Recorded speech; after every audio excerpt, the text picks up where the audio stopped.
Well, hello, folks. Here I am sitting in my noisy chair, talking to the camera again, talking to you. Um, I was out with friends the other day, uh, some friends wandering around Lisbon, and some friends that live here. And you have nice conversations, enjoying the atmosphere. Lisbon is turgid with tourists, it's overflowing. Um, Cities with traffic are absurd. At this day and age, we shouldn't be living in cities that are just crowded and overflowing with cars. Tourists, okay. Cars, not so good. I don't know if we'll ever get out of this. Probably not. I was reading a couple of doomsday kind of reports, crisis reports on the platforms, and there's a lot of people, like 0.000256% of the population, who have intuited that things are pretty much foobar. Most people,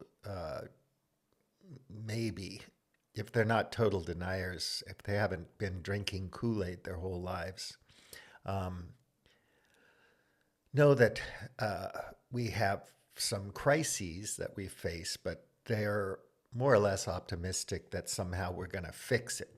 That's always kind of a weird thing for me to think about when I acknowledge that if we have a problem, it's of our own making.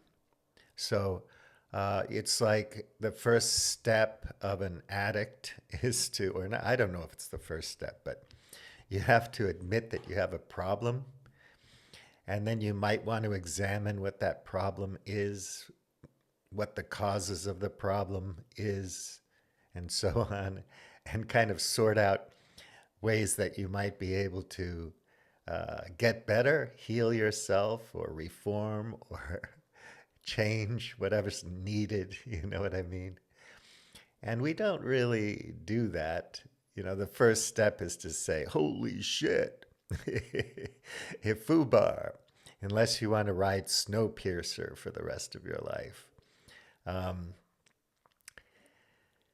so it's difficult for us because, well, I commented to one author on Medium that I saw his piece, and he was commenting on a Guardian piece about climate change and the various types of climate change believers and so on, from doomers or doomists to uh, people who believe that business as usual, market capitalism will fix it because it fixes everything that it destroys eventually, right? But there are always externalities, which means things continue to get wrecked, but then they're fixed. And then we create a problem, but we find a solution to the problem. And so it's okay. And in an endless cycle of progress, until we're seeding the universe with our genius, with our super special human exceptionalism and supremacism. Coffee. Mm, coffee. Man, I just hope that in my lifetime I can still get coffee. So I was just saying that, when a vast majority of people in the global north won't lift a finger to stop innocent children from being slaughtered in the Middle East, uh,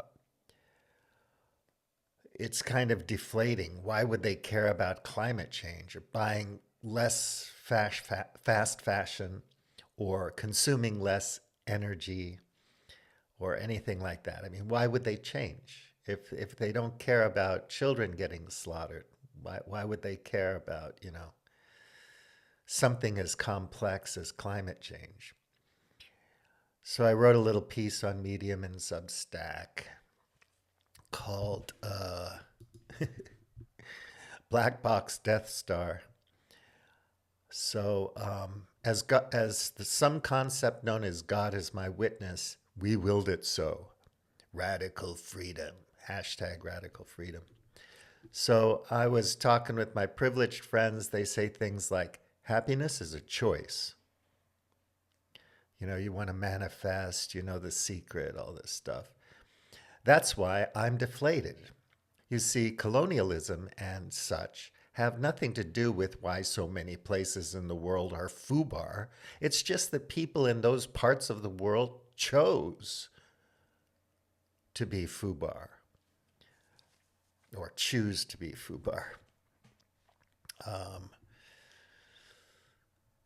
And yet we're at a point where our computer models and our science and data analysis, all of our fancy tools are still incapable of really predicting what happens with all of the self-reinforcing feedback dots and loops inherent in complex systems. We really don't know what's going to happen, when it's going to happen.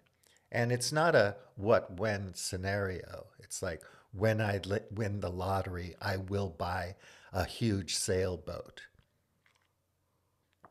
It's more like this aching, ongoing daily tragedy just keeps motoring on and it accelerates. And at some point, the coders of the algorithms of that train the LLMs will make it possible for the LLMs to train the machine so that it can go through the universe, you know,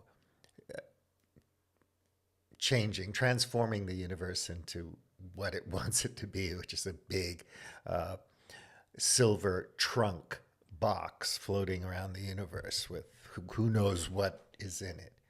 I don't know. I'm not being very clear in what I'm saying. You can read this piece. It's kind of snarky. But all I wanted to say today is that I think for most people, if you're fortunate, you kind of take it for granted that there are good reasons why you're fortunate and that your mood, in a kind of a stoic sense, your mood is your responsibility, your worldview, your perspective on things. So why be a bummer? You know, enjoy life to the fullest. Get on with it. Do your best for your friends and family and your community and all that. And I agree with that. You know, why wouldn't you? You're lucky. You're fortunate. But there's nothing you can do about the other places. You know, this narrative is so pervasive in the North. You know, they're savages. They're sick. They just don't, they haven't gotten with the program of the modern West, and so they're miserable. And of course, colonialism, imperialism had nothing to do with any of it. It's just that, you know, they're savages and they have to wake up and get with the program. So we can't discuss population, we can't discuss degrowth, we can't discuss using less energy, and so on and so forth. So in my piece, I was saying plebs and proles have always been a labor-saving device for the elite, right? But it just turns out that, you know, organic living animal labor savers are inefficient. You do better with robotics and AI and so on. It's just more efficient. It just works better. Our invention will be better than what evolved from this amazing, mysterious universe of ours, you know. And so other people are thinking that at some point we'll be gone and then evolution will kickstart again and life will flourish on this planet until the supernova, and in a huge expanding universe that may be one of a multiverse of universes. There's probably tons of life forms out there doing what they do. So why should we care so much about our thing? It's not a big deal. And why should we? I mean, we're not going to be here forever, right? And everybody's going to die someday, so why worry about stuff?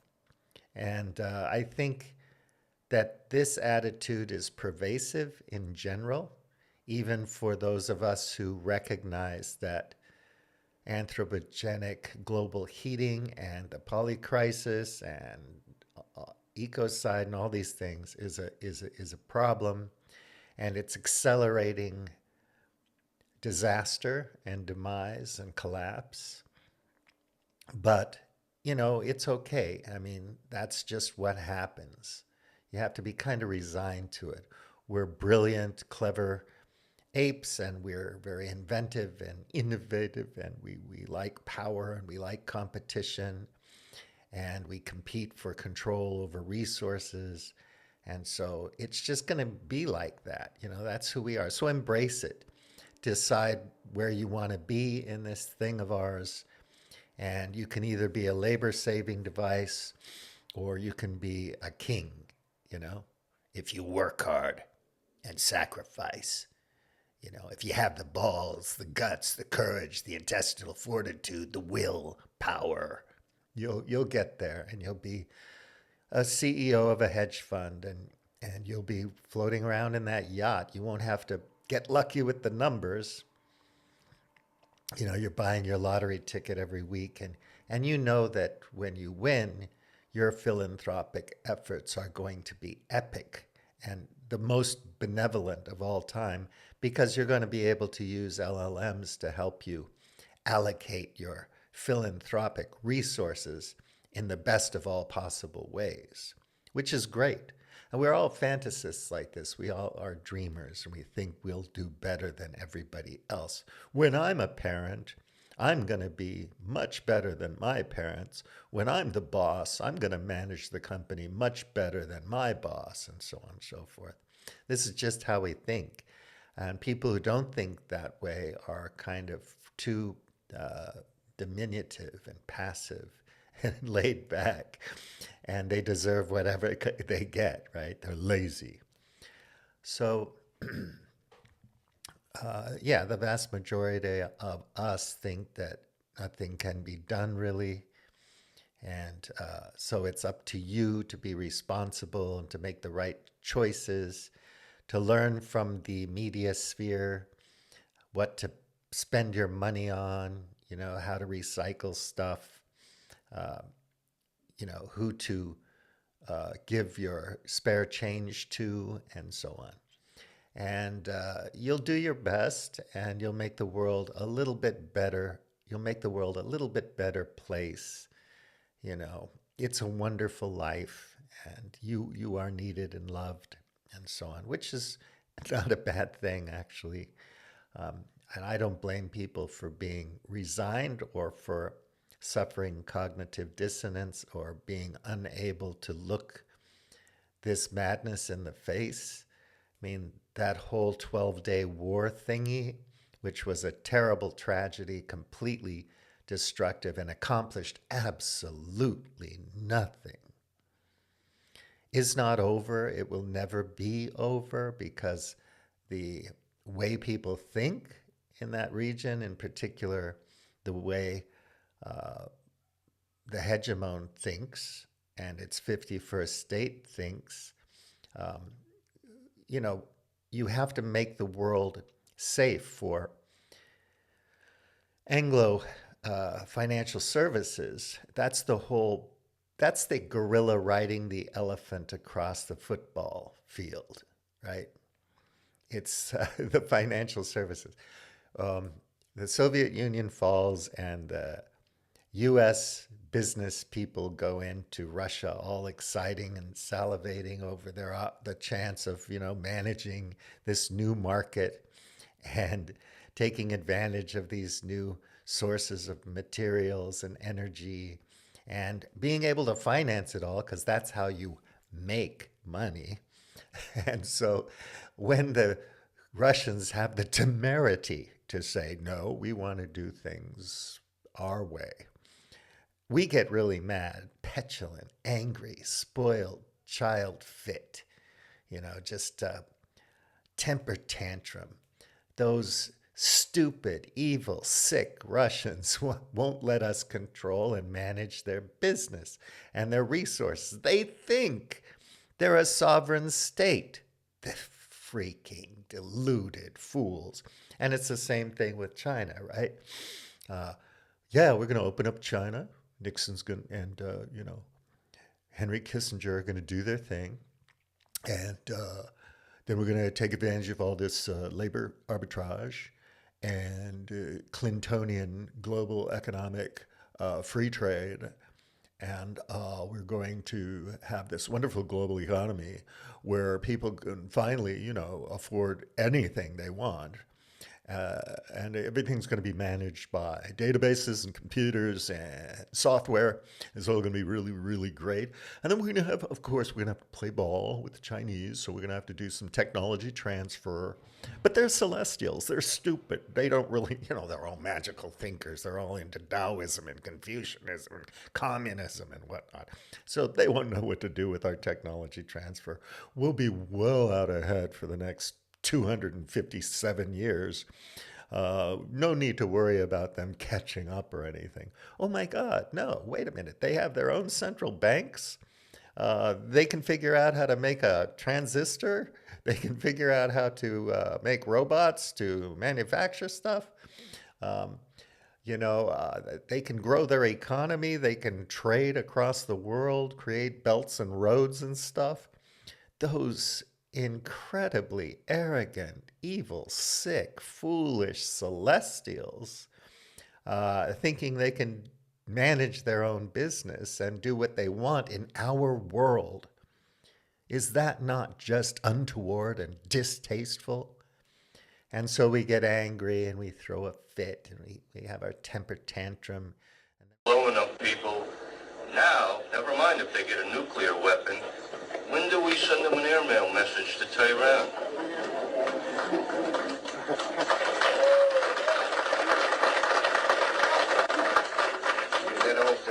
That old Beach Boys song, Bomb Iran? Bomb, bomb, bomb, bomb. Hey, man. And then we have to make tons of threats. It's funny that we dropped all these Moabs or whatever they were, these big, huge bombs at designated targets that were agreed upon and scheduled. And we fly in heroically and blow up some dirt. And Hegseth says, we have to stop anyway because we dropped whatever it was, 6 or 12, but we only have 17 of them in stock. So we're going to have to build a few more of those if we're going to bomb again. Well, we're going to need a ceasefire because we can't just grind on in a war of attrition where each side builds a few hundred missiles a month to drop on the other side. And that's not good for the global economy. That's not good for Anglo finance, people.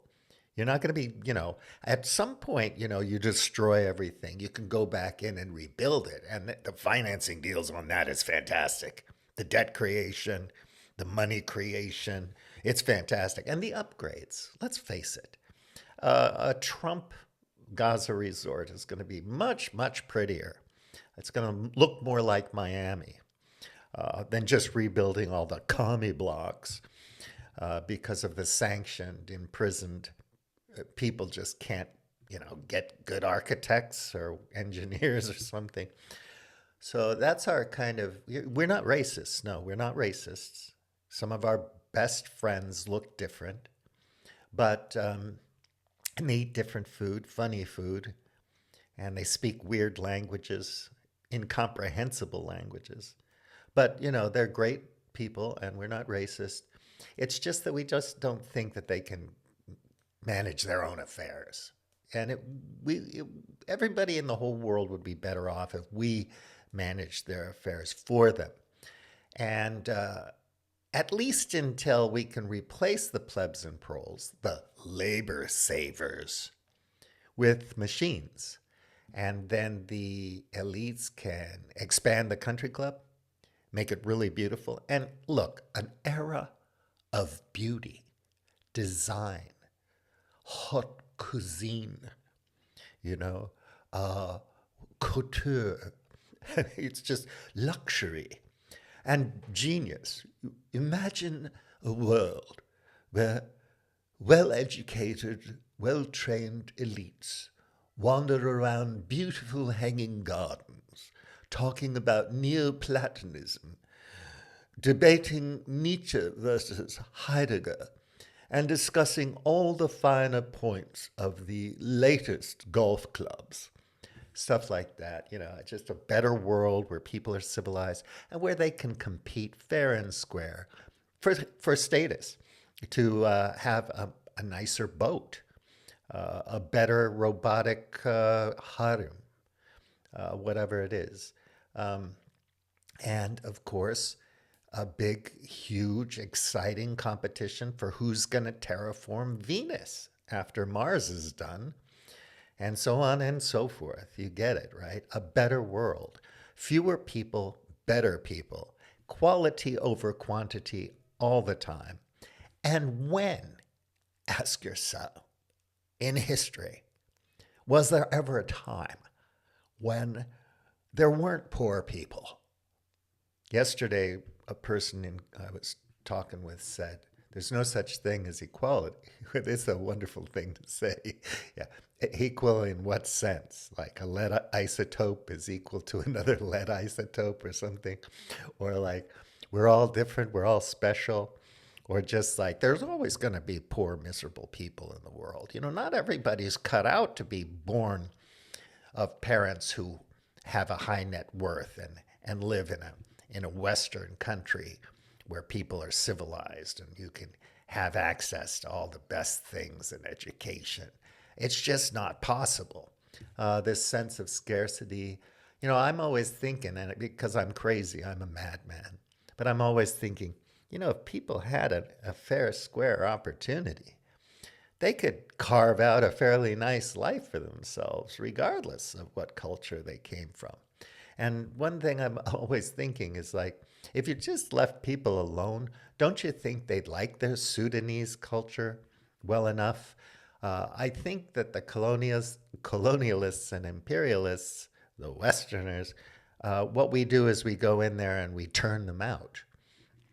We pimp them. We turn them into gangsters. We corrupt them.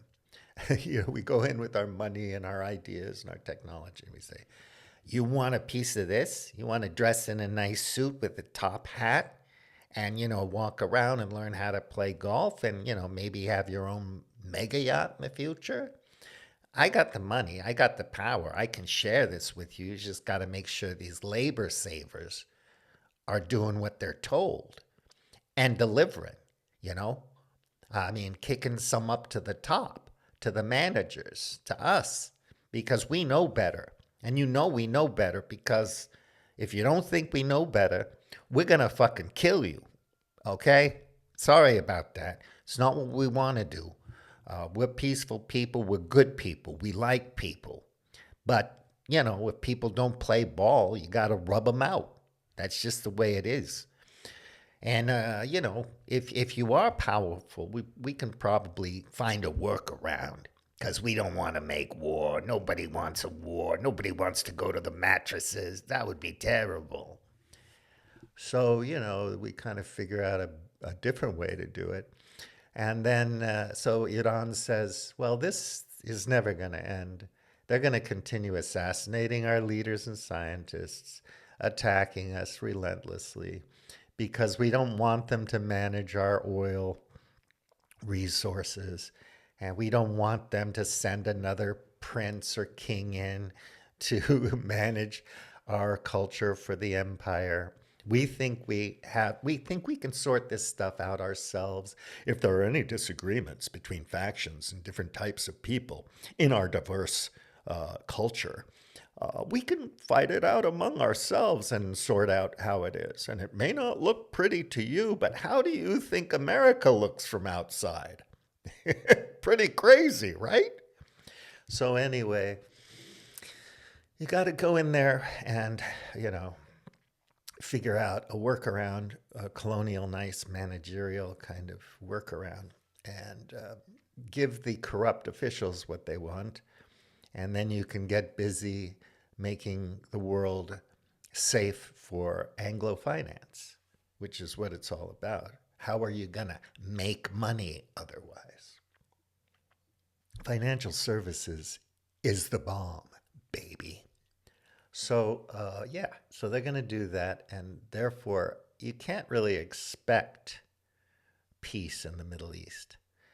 Maybe Iran will buy a bomb from North Korea, or two or three of them, because they have missiles, they have delivery systems, and say, well, we don't have a nuclear program anymore. We import our nukes from North Korea. So F off, leave us alone.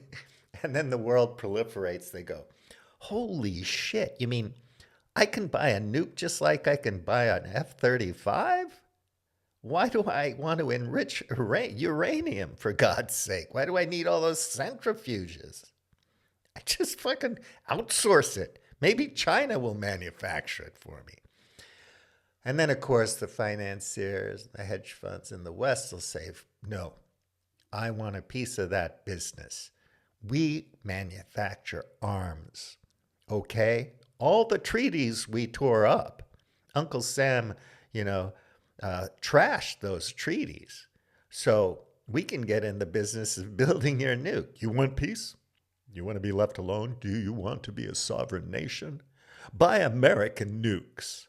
And then we can have really beautiful AI developed or produced, whatever you say, generated videos and voices and actors in the advertisements that will be robotically distributed to all the platforms to make the decision makers at all these, international affairs buy American nukes. And then we'll have a, nuclear paved world, and it'll be relatively more peaceful until people decide that, no, I still want my way. So we're going to have to agree to fight each other with tactical nukes. And as we've kind of, built these data centers and underground, of course, so the bunker busters can't hit them. As we built these data centers and they're all safe, and we have our AIs going and we have our robots, so we don't need the labor savers anymore, the stinky, smelly, dirty, goofy labor savers. We can, just have tactical nuclear wars for a while, and that'll kind of reduce the population so we don't have to talk about degrowth. We don't have to talk about population. War fixes it. Famine fixes it.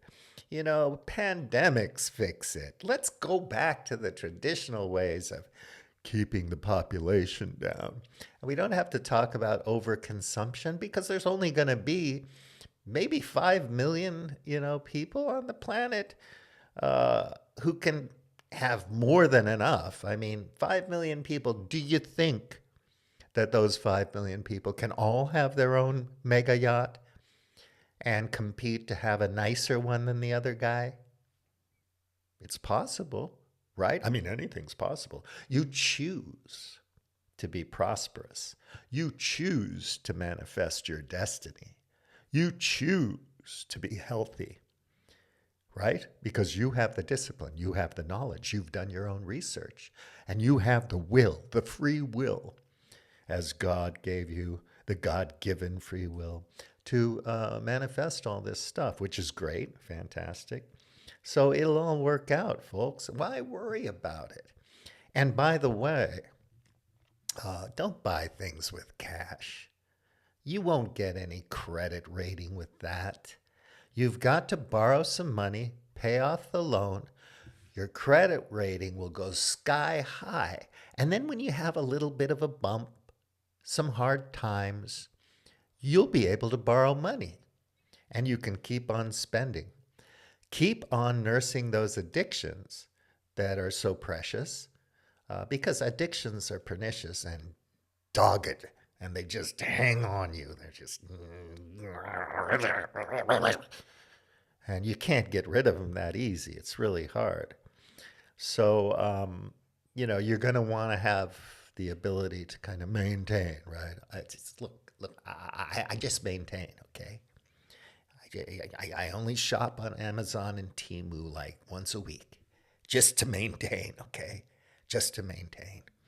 I do my sports betting, but it's all automated, so I don't even have to think about it. But I do think about it. I feed in the strategy, and then it just takes care of it for me. Micro bets. It's only micro bets. And as long as we can feed our addictions, we'll be happy.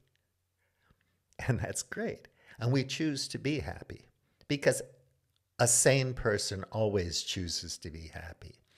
And all those people in the world, in the FUBAR world, you know, maybe someday, with the right guidance, colonial imperial guidance, they'll learn how to choose to be happy too. So have a great weekend. Bouillante out.